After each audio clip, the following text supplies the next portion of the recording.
Alright, Sistas fans, hope everybody's doing well. We're talking Season 3, Episode 11, the Midseason finale. Unlock It. Let me put it this way. This was the first episode of Sistas that I have watched with my mom, ever, because she pretty much only watched Tyler Perry shows on OWN. And even the haves and the have-nots, it got to the point for, I think there was a time where I told you all there was maybe about a season or so where, because she would work overtime so much, she didn't even bother staying up to watch the haves because it was moving too slow for her. She would watch it like, when they did a repeat episode the following week. It's like, oh, I missed last week's episode. I'll catch the repeat at 8 and then I'll go to bed by 9. But she never got into like the Oval and whatnot. She would watch the haves and the have-nots, Delilah, If Loving You Was Wrong, Greenleaf, but none of the BET shows. So this was her first experience with me watching one of the BET shows. So I came up to the living room. I had my laptop because I was live tweeting. I had my notebook because I took all my notes. Even had my phone, everything like that. And within the first 10 minutes or so, she was like, "Is this it?" Because I remember before the scene between Andy and, before the scene between Preston and Danny ended, I turned around to my mom like, usually it's a little bit better than this. I have no idea what's going on tonight. Folks, this episode, I don't think it was as bad as the season 2 finale. And you all know how I feel about this, feel about the season 2 finale. I just don't think this was all that great. The trailer looked very promising, but the execution in the episode, I think it really had the issue of, and I know you're tired of me saying this word or phrase, there was a lot of character regression, specifically with Andy. I'd say the most what the hell moment of the episode wasn't even a cliffhanger ending, but the Calvin and Sabrina scene, because for the life of me, I just don't understand. Now, I'm going to do a separate video about the Sistas after show. I enjoyed it. I had some, it's hard for me to say the word issue, but I'll say I had some problems with it. Like, to be honest, I wish it could have been maybe a couple hours long. I wish that some of the male cast members who I know from Instagram stories, the likes of Gary and Preston were there. I don't know who else was, but it would have been great to actually see some of the male cast members on stage, And there's this one moment I want to talk about specifically. Don't worry, I'll get to the review, but you know me, I got to kind of do like bullet points to set the stage here. There was a moment during the special where I think Tyler had like a poll between the audience. I guess there was a hey, press this button or text this to this number, yada, yada, yada, yes or no. And it was pretty much a vote between who should Andy be with. Should it be Gary or should it be Robin? And if I remember correctly, the vote was like 25% Gary and 75% Robin. And he was like, "Oh, I think that means Cheeto's out of a job." And then he was kind of chuckling, no, we love Cheeto. Don't worry, he's going to stick around. I know he said that in a playful way, but given that, looking at a lot of Tyler Perry shows so far, like the haves and have-nots of Loving You Was Wrong, my biggest fear is that we're going to continue seeing a lot of these characters who don't need to be on the show anymore. And that's no shade to the actors. Here's my thing. We know for a fact, even going back to the play days, Tyler Perry said, you know how he does at the end of almost every play, like, especially if you watch the DVDs and whatnot, you'll watch the play, the cast will come out, to applause from the audience, and then it's like, and here is Tyler Perry, and then Tyler will come out, and even if he wasn't in that specific play, sometimes he would come out, address the audience, talk about what's next on his project list, things like that. And he said, yeah, typically if you see the same people in various projects, that means I have such a great time working with them that I just don't want to stop. My thing about Sistas, and any show for that matter, but let's talk specifically Sistas, if you enjoy working with someone so much, that's amazing. That just shows you and Tyler and the actor or actors have great chemistry together. Their work ethic is intact and whatnot. But the problem is, if you're not able to make it make sense as to why that character's still on the show, you need to get rid of them. And when I say get rid of them, yeah, you can take them off Sistas, but put them in a different project. I don't see the point of keeping Gary around any longer. Same thing with Calvin. But like I said, let me stop. I'll save that for another video. I didn't mean to go on that tangent, but that was one of my issues with the episode. So, to kind of get back on track, like I said, I'm sorry for that tangent there. I'm going to give this episode about a 4 out of 10 because it wasn't horrible, but it just didn't have that oomph I needed for me to feel excited about what's coming next. Now, the trailers, don't get me wrong, like the trailer we got during the special about a sneak peek of what's coming next, that looked amazing, but I just feel like this episode had a lot of problems. It was honestly one of my favorite Karen episodes, I will say that. So, like I said, 4 out of 10. And before moving forward, please take a moment to hit like and subscribe. Hit the bell notification icon and select all. That way you don't miss out whenever I post content on the channel. Follow me on social media. Links are in the description below. And well, let's jump right into it. So we spend damn near 7 minutes on this scene. And this episode did not start off well. Okay, so Andy, lashing out. And look, okay. So I believe Angela is the name of the therapist, because I believe that was confirmed a few episodes ago when Andy opened the bathroom door and found Gary, on the phone. So Angela's the name of the therapist. She said Jacqueline was the name of the therapeutic assistant, the one who was on top of Gary. But didn't she also say Karen is a professional? I know that she said Karen in the trailer, so when she said Jacqueline, I'm like, wait, is Karen her stage name? Basically role play? I don't know. Like, maybe I misheard that, but essentially, Gary, as soon as Andy walks in, Gary, what the F is this? Oh, hey, like it's some normal shit. Now, I think the consensus is a majority of people online said the same thing, because this kind of therapy is actually real. I actually looked it up last night. This is real. I think the therapy aspect is one thing, but I feel the disrespect is on a whole new level. Because to me, Gary just holds Andy accountable and sees her as a Jezebel because of his own insecurity and the thought of her being with another man. Just the thought of it. Yet he feels like it's okay to have 2 women in her bedroom and one being on top of him. If Gary can see no problem with that, I don't really know what the hell Andy's doing with him. Now, the whole scene itself played out like a 5-year-old trying to explain, hey, let me tell you, okay, Angela, would you like to tell him? No, Gary, you need to tell me. You need to tell me. I don't want to hear anything from this bitch. You need to tell me what's going on. Get the F out of my house. I want to call the police. Yada yada. And Gary just, well, let me, I just see, this is what happens.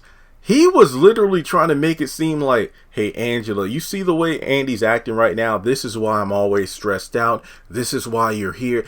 I mean, I could not believe what I was seeing. I was just sitting up there like, I have no issue with how Andy's acting right now because she's completely in the right here.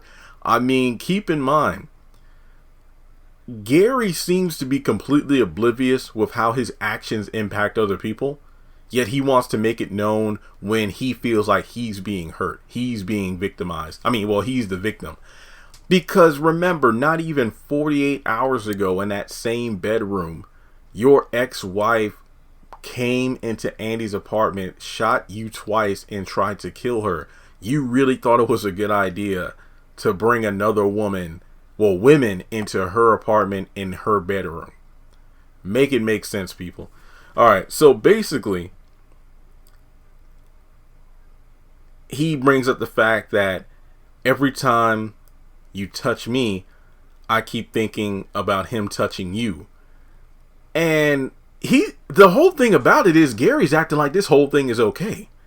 So we spend almost 10 minutes with this ridiculous back and forth to the point of Andy kicking everybody out, saying, take this ring off. Gary's like, if I unlock this ring, then we're over. Yeah, do it. Fine. And then Andy, I'm going to be honest here. I agree with some people. Why would you leave without making sure everybody's gone? Because as far as I can tell, she pretty much kicked everybody out, Gary included. Correct me if I'm wrong, but in my notes and on the dialogue, she wanted those heifers out of there as well as Gary. Like, get your stuff and get the hell out. Which contradicts something later in the episode when she goes to see Karen, but we'll get to that soon enough. So this entire first scene I felt was incredibly dragged out, and it did not need to be as long as it was. At most, maybe 4 minutes. We did not need it to go on for this long. So then we go over to the next drawn out scene. This was cringy to watch, even more so than Gary and Andy, but more so for the sake of Preston. They're just chilling on the couch, and Preston's like, hey, you okay? It seems like there's a lot on your mind. And Danny just tries to rush off to bed. And I'm not saying Danny made Preston pay rent. I'm not saying Preston had to pay 3 months rent. He just did it to do it out of the kindness of his heart. So I'm not saying he's obligated to this, he's obligated to that because he paid rent. I feel like at the very least, Danny could at least treat this man, not even so much as treat him like a man, but treat him as a person with respect, because I could not sit there last night and watch with a straight face the way she was just making him sound like a country bumpkin who's just simple. The man just wanted to tell you about his day. Seriously, all he wanted to say was, hey, we got a new bull, and if things work out, that's a lot of money. I guess you could say, she even goes so far as to say, what's the difference between bluegrass and country? And then he tries to, explain, and then, you know what, I really don't care about the difference between bluegrass and country. And then she brings up a very valid comment. It's like, or question, so do we have a lot in common, like, besides the sex? And, well, we both like to laugh, and, you want it more than that? If Danny could have an intelligent conversation, or should I just say treat Preston like he has an IQ above 10, then I feel like we would actually get somewhere. I understand that this is actually real, because I'm not always the best person who's able to clearly communicate my emotions. But at the same time, I wouldn't just straight up disrespect a girl the same way Danny's disrespecting Preston, because I felt so bad. This nice guy was just trying to have a casual conversation. He wanted to know why Danny's been so distant, why Danny's just been so dismissive.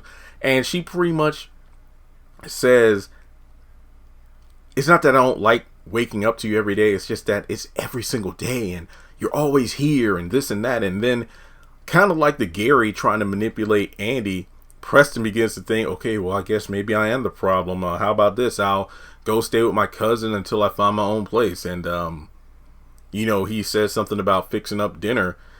He'll set the table and everything. And Danny said, okay, that's great. So she goes to the back to freshen up. And I'm just sitting here thinking, Preston, you ought to just get your cowboy hat. I even tweeted this out. What I say? Get your cowboy hat, go back to the farm, find you a nice person, a woman who's going to appreciate you for everything you have to offer, and just leave it at that. Because Danny, I don't want to hear any bullshit from her during the back half of season 3 about being alone and men ain't crap, because she did this to herself. Like, it's one thing if it was a valid conversation. Hey, Preston, I really thought about it, and we had sex plenty of times. You're a great guy. Because she even hit him with the, it's not you, it's me. And I'm like, ain't this a bit? Come on now. It's just, if this scene was played out where you can be understanding, like, it would have been different if, let's say, Danny was actually being open, honest, and vulnerable, and then Preston was an ass about it. Like, hey, I paid all this rent and everything, and I did this for you and that for you, and this is how you want to treat me. That's different. But even then, I would hate it because character assassination. But this scene did not do any favors for Danny. All right, so then we go over to Calvin and Maurice's apartment.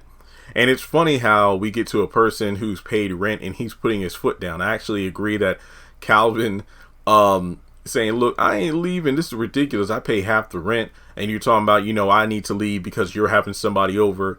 And it's like, oh yeah, it's not going to just stay in my room. And it's like, out of respect for your roommate, it definitely should. Like whenever my roommate and I at the apartment had a guest over, we would let each other know if it's a situation where, hey, I'm going to have a friend over, or I'm having some friends over. That way it wasn't, stepping on each other's toes. More often than not, we would all chill together. Well, playing card games or whatever. But then if it's like, hey, I'm about to go in the room with such and such to watch a movie, then, that's understandable. But for Maurice to just say straight up, yeah, you need to bounce because I want to have somebody over.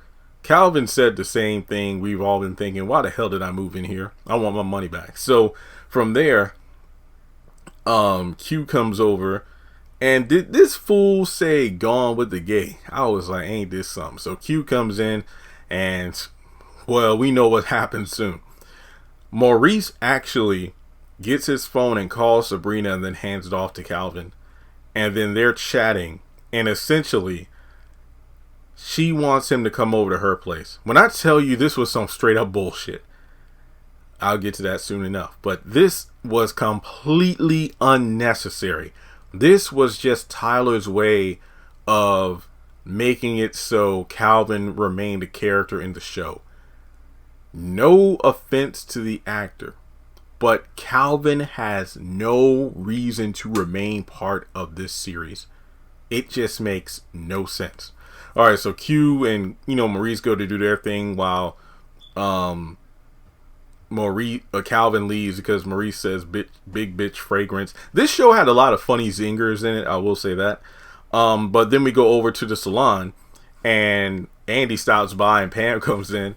And to be completely honest, as somebody who really doesn't know much about clothing like that, at first I thought Pam asked Andy how much her outfit cost, but no, she just simply asked, where did you get it from? And then Andy was like, Pam, it's disrespectful to ask a woman where she got her clothing from. And she was like, honey, we're black women. Look, correct me if I'm wrong, but I understand the how much did you pay for it thing. But I mean, I've done this to, especially when I was in the call center office environment. If I noticed like one of the other male workers had like a cool tie, like, hey man, could you tell me where you got that tie from or whatever? Because it's like, what, that's a nice tie, or that's like a nice blazer. Like, yeah, I got at men's, Burlington Coat Factory or Men's Warehouse, something like that. I just, that's casual conversation. And like women, complimenting each other on their outfits. Obviously I'm not a woman, so you could fill me in, ladies, if I'm missing something here. But I mean, is it not cool between women to put each other on to, oh yeah, I got this from such and such a place, as opposed to how much that costs? So again, I could be wrong, but I don't know, maybe Andy just being bougie. I didn't think Pam was being nosy. Some people ask me if I have a problem with Pam. Not necessarily. She's simply comic relief. She's kind of like the Maurice to Karen, just like Maurice is to Sabrina, just like Zach is to Danny. I mean, I have no problem with it. But in any case, it comes down to the fact that she wants to talk to Karen about Gary. And this is when I just love Karen because, obviously Pam's like she's in a mood because somebody stole a lot of her clients and whatnot. So there's a lot going on between her losing, Isaiah stealing a lot of her clients, Zach having this huge financial come up and just everything going on for her. So then Andy comes over.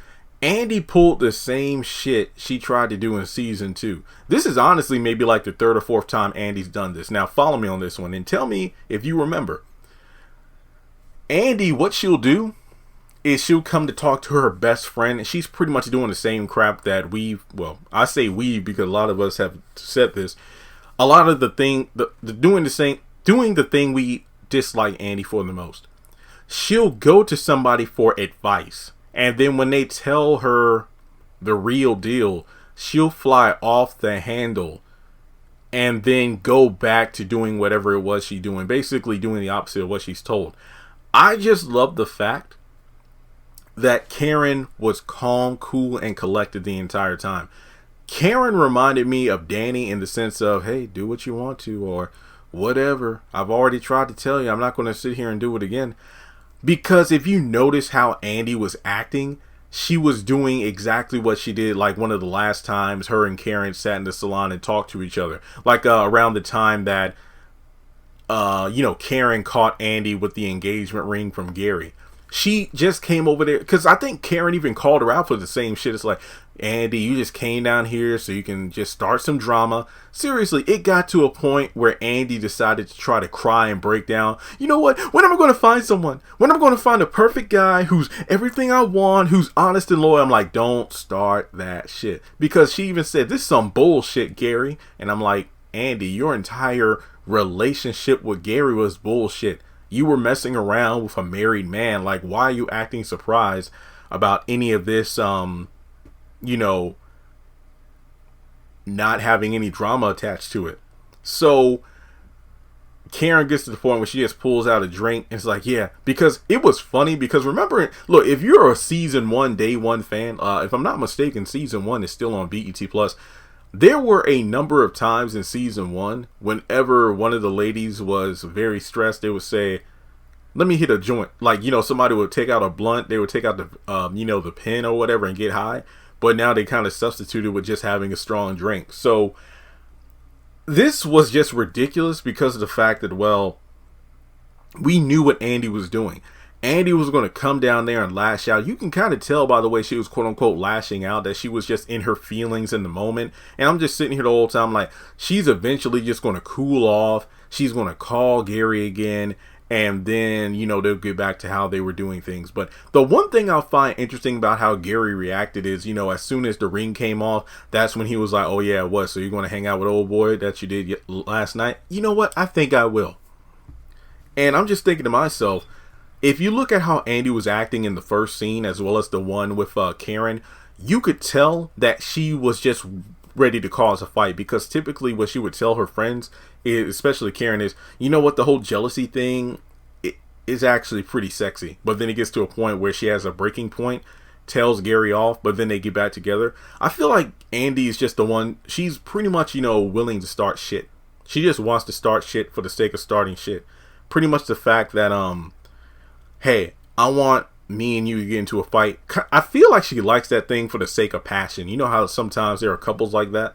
But really it's the sense of she wanted somebody to blindly validate her feelings. Because sometimes when you're in the heat of the moment, especially if it's a relationship or emotional, related to emotions, in the time you want to vent, you don't want to hear rational thinking. You don't want to hear the solution to your problem. You just want the person listening to you, especially if it's your best friend, to blindly validate your feelings to be on your side. But no, Karen was like, look, you're talking about this whole therapy thing. One of my clients, they're married and they do that.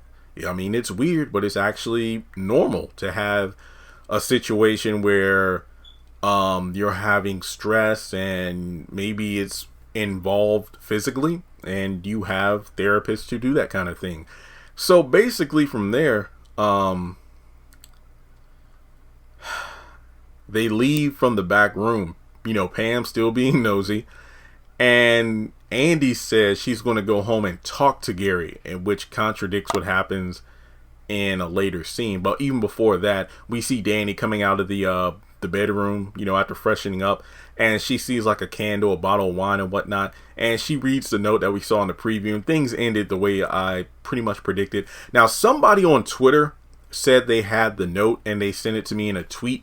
They typed it out. Now, you can let me know if it's wrong, but thank you to Isaiah Wims on Twitter. They said, I had to go to the farm. Enjoy your dinner. Call me if you want. So, yeah, if I know Preston's in the back half of season 3. We know that from the preview. But if Preston left Danni, I would not blame him. Seriously. All right, so from there, Karen notices that Pam's hair was done, and it's like, wait, it wasn't done yesterday or earlier. And basically Isaiah was the one that's like, girl, I'm sorry, but you never had time for my hair, and Isaiah does it cheap. And I'm thinking to myself, well, no offense to Karen, but with a lack of clients, I don't think she'll have any delays in doing Pam's hair now. But I thought it was funny. But here's when the episode got really good. This is when the episode got really good. Zach rolls up in a new ride. I feel like Duvall. I felt like I was watching Family Matters. You know how Steve Urkel would walk into the transformation chamber, come out as Stefan Urkel with a whole different swagger? That was Zach the entire episode. The way he carried himself, the way he walked, the way he talked. Stefan. For real. There was a new level of like confidence and success. I mean, I think if I'm not mistaken, a glow up is the term that's used for a woman who kind of elevates themselves. So let's just say Zach got the level up. It was just pulls up in a new ride and whatnot, and he leaves in the new ride, the suit and everything. I thought it was crazy because think back to season 1. This man was rolling up to Karen's apartment with his raggedy bicycle and whatnot, trying to fight for her affection, when Aaron's around. Yet he's leaving her salon, new ride and everything, to go talk with his new lady. Come on now. Tell me this wasn't your favorite scene of the episode, if not one of your favorite scenes of the episode. So essentially, Pam trying to be nosy is like, what, you slinging again? And then Karen tells her to go home and whatnot. But he tells her about the money because, look, I know you girls know about it. Because he didn't remember, he didn't tell Danny how much it was, but he knew that Sabrina and them would have figured out the number. But it's like, yeah, I know you would want to, if we were together or whatever, you would say, I didn't tell you the amount because you would say that's a waste of money. You don't need to spend that much. And she was like, look, all I'm saying is I know 700,000 is a lot of money, but it can go pretty quickly. Trust me. And from there, he hands her the check and I just love what he said there. I'm sorry this came too late, but I hope that it came right on time. And she's like, honestly, it really did, because I remember, we know that she's lost a lot of clients and whatnot. But in any case, he thanks her for, holding him down and whatnot. And it was a really good scene. I might have to do a separate video just on this scene because it was that good. I love the acting.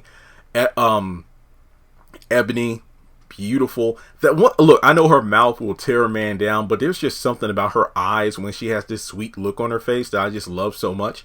But what got me, because in the preview we saw when Zach was going in for that kiss.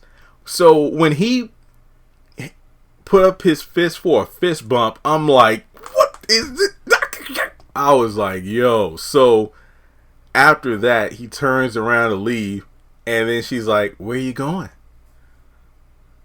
And I'm thinking to myself, Karen, the moment Zach handed you that check, officially paying / cutting you off, his whereabouts no longer concerned you. Because I was afraid. I'm like, Lord, just no, Zach, don't do it. Don't stay around. Just hand her the money and get the hell out of there. And then he brings up the fact that it's Fatima's place. And it's like, anything you want to say? No. And it's like, well, now's the time. And I'm like, Zach, don't do this. And she's like, well, maybe I would say you should come back to my place. We could start over, try this again. But maybe we've said that too many times. I've said it, you said it.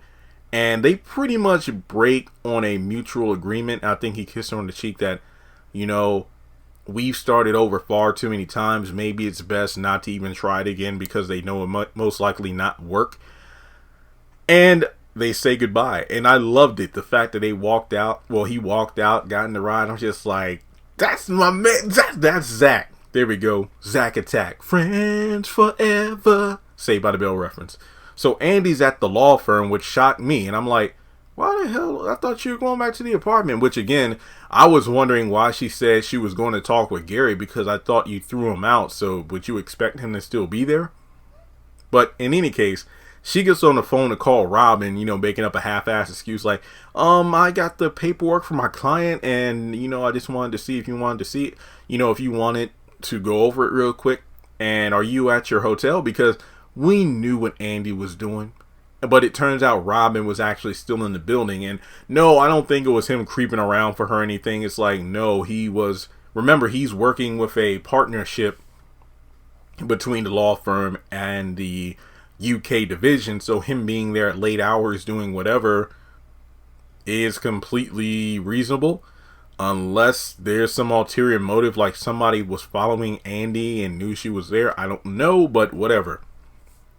So in any case, they have a drink because, like he said, oh damn, because she had a strong drink in her desk. So he goes to the break room to get some glasses, and then they drank the whole bottle. Apparently they talked and laughed and have so much in common. It feels like I've known you forever.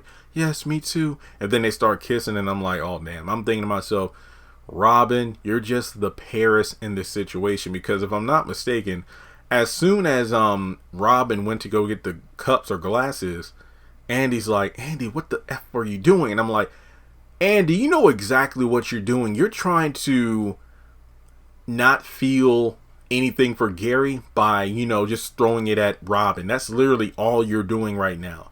So from there, we go over to Fatima's place, and this is a great scene too, because we get Fatima officially mentioned within the Sistas continuity. Zach comes in, pretty much says, because Fatima's like, wait, you got, you quit chain breakers and whatnot, you got this new suit and everything, did you get your own place? I sure did. Well, $25,000? And he brings up the fact that the stock hit big, and something that had me going, uh-oh, was when Fatima said, I'll check out that stock myself. And what about taxes? Look, I know about, earnings and how much taxes, if any, are deducted from that. She's like, oh, good. It's like, yeah, I've been studying, which reminds me of Hannah when she was studying how to do certain things as executor. But from there, even though she cooked, he wants to take her to Maxine's and whatnot, which is an expensive place. And it's pretty interesting because he wants to have the real talk, because she's like, I've already said everything. It's like, no, you haven't, because you called me over here so we can talk and, leave nothing left unsaid. And I love that she's being open and honest. She's like, what is it about me that makes me different from other women, specifically Karen? You're strong, solid. I'm not just talking about your thighs and whatnot. I'm just like, damn, Zach, come on now. But, just to kind of paraphrase, the fact that Zach talked about how mother, aunts, grandmothers, there's been no other females within his life that have talked positively and has empowered him the way that Fatima has, and he doesn't want her to talk like that to another man, because she's something that, I don't want to say something like she's a possession, but her affirmations and whatnot is something that only Zach wants said to him, not another man. And he pretty much breaks it down. And from there, she's unsure, but she says, look, Zach, you're not ready. Look, yes, I am. Are you Team Fatima? And then it seems like they actually are going to begin the pursuit of a exclusive relationship. And from there, we go over to Calvin and Sabrina's, which is the complete opposite of the scene between Fatima and Zach. I'm just sitting here like, why is this even a thing? So I'm still on the I'm still on the soapbox of Sabrina should definitely talk with her landlord about getting some sort of peephole or something like that for her door. That way she can see who it is.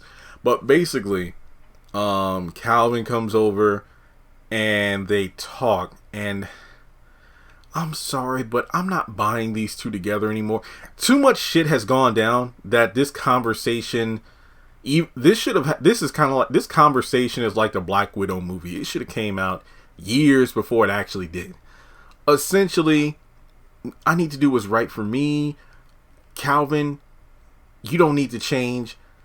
You're the most understanding person I know. Let's do things our way. Let's not worry about what other people think. And I'm thinking to myself, Sabrina, everything you're saying needs to be directed at you, not Calvin. And not to make another MCU reference, but the way Sabrina was breaking things down, it kind of reminded me of how Tony Stark in Age of Ultron thought that he knew best. Tony knows best about how to protect the world, which almost led to his destruction. And then in Civil War, the Sokovia Accords, he thought it was the best thing for everybody because he thought it was the best thing for everybody. That's kind of what Sabrina's doing. she's pretty much saying, we need to do things our way, this and that. I'm like, I'm sorry, I'm just not buying it. And then from there, he's like, I miss you so much. And then they kiss and that's it. And I'm like, I was waiting for Jacoby to show up, to be completely honest. I'm like, okay, let's get this shit going, because I honestly do not see how these two will work, because there's just been so much done. This goes back to the regression thing, not just with Andy, but with this Sabrina Calvin stuff, where have you two forgotten, specifically Calvin, all the shit that's happened over the past season? Seriously, like season 2 to where you are now. Okay. So then we go over to Aaron and Karen. She brought her takeout and everything. She's had a stressful day, which is understandable. Seriously. I mean, your ex had a huge come up. I mean, sure, he paid you the money that he felt he owed you, but overall it's like you lost out. Your business is in danger of going crash and burn since all your clients are gone. It's crazy. And, even Aaron brought up the fact that, the pastor said that I shouldn't be teaching our group anymore because of being like a bad example / hypocrite. Talking about celibacy and the importance of it. But here I am having sex unmarried. And this is the part where I'm like, I still don't trust Aaron. I think he has some good morals and whatnot, but overall, I don't know what his intention / agenda is, because this dude literally said, well, if we're married, then having sex isn't an issue. And guess what? I know a guy who can marry us right now. Let's do it. And Karen's like, no, let's just watch this movie. And I'm thinking to myself, damn, Karen, you got, over the course of a couple days, almost $80,000, a marriage proposal, and some ice cream. So, I don't know. And Aaron still never explained where he went to the night they had sex. He just disappeared. So I'm wondering what's going on with that. So from there,